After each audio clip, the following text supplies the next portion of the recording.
Did you know that Trisha Paytas' Meet My Alters video has well over 1 million views at the time of writing this? Fuck. I'm very much a contributor to this problem.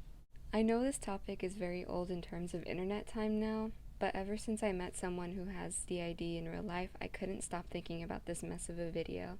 The title of the script I'm writing is called Trisha Paytas, Please Go to a Mental Hospital. You have enough money to afford a decent one. The truth is, I sympathize with Trisha Paytas in the saddest way.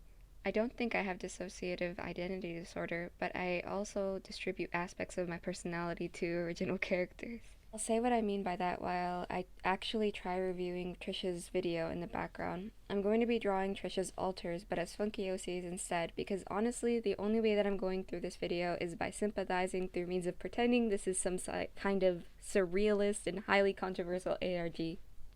I just have to add that I originally watched this video in 1.75 times playback speed, and this is the first time I'm watching it in normal time. As well that I was slightly inebriated whenever I started watching it in normal time. Already, Trisha explaining what DID is to the audience feels like when Nikita Dragon was explaining to Instagram what a do-rag is, and what it does to a black audience that was criticizing her and telling her that cultural appropriation is wrong. It has the same vibe.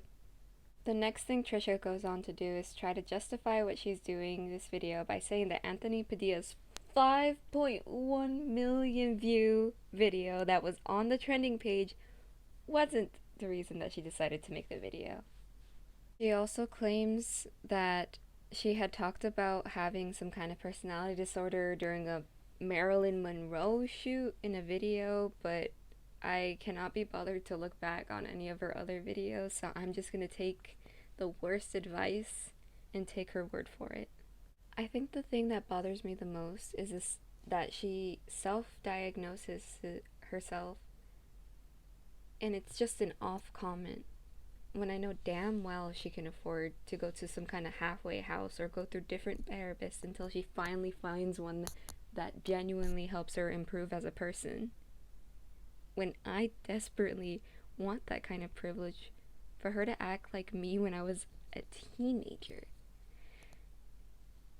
it makes me feel like I'm losing my marbles, to say the least. Honest to God, I've watched a couple of videos of people with DID or relatives of people who had DID, and even though I did watch them all the way through, I don't feel like I have enough of an educated opinion to speak on the matter. Trisha's complete disregard that that's an option, to acknowledge that she may not be as knowledgeable in a subject as she thought she was, hurts. I know I have an extreme bias. I didn't religiously subscribe and watch to Trish for the 10 plus years that she's been on YouTube, but I was plenty familiar with her content whenever she had what she refers to as her old body. It's weird to see the extreme shift, because I weirdly did relate to her narcissism in one way or another, and the self-hatred as well. Just because I used to relate or even enjoy some of Trisha's old content doesn't mean that I can excuse her calling somebody who has been medically diagnosed with mental health issues. At the end of the day, crazy. I've been thoroughly educated in the many controversies of Trisha Paytas. I believe that Trisha likes this negative attention as some form of masochistic tendency, but she's nearly 30 and has had consistent access to the internet. How you don't educate yourself in the slightest in nearly 10 years means that you're just staying in this comfortable echo chamber. It saddens me that Trisha fails to learn from any of her mistakes. I wish she would genuinely show how intelligent she is through the means of fiction and not through her actual image.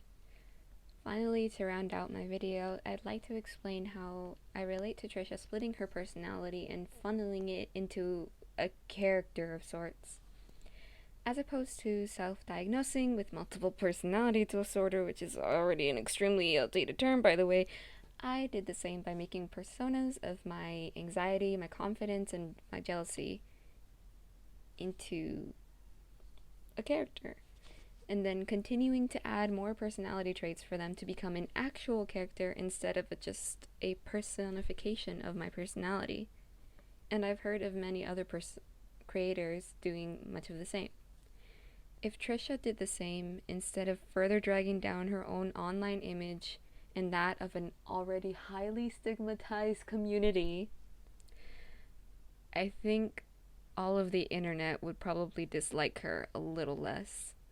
Although I feel like any media she makes would still be highly problematic considering she made an entire music video called Jungle Fever about fetishizing black men. I don't know how to end this video. I'm pleading that you have a desire to become a better person.